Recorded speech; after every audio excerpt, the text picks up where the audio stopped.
নমস্কার বন্ধুরা, এই হালকা শীতের মরশুমে চুলের স্বাস্থ্য ভালো রাখার জন্য আজ একটা ঘরোয়া টোটকা তোমাদের সাথে শেয়ার করব।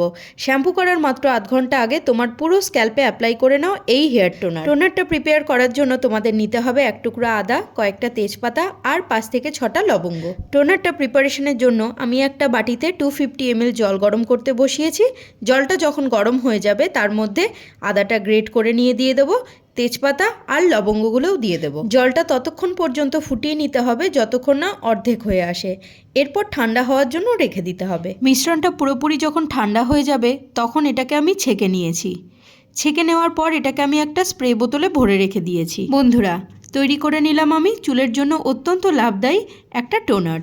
এতে ব্যবহার করা প্রত্যেকটা উপকরণ চুলকে গোড়া থেকে মজবুত ও শক্তিশালী হতে সাহায্য করে, খুশকির হাত থেকে মাথার ত্বককে রক্ষা করে এবং চুলের বৃদ্ধি ঘটাতেও দারুণভাবে সক্ষম।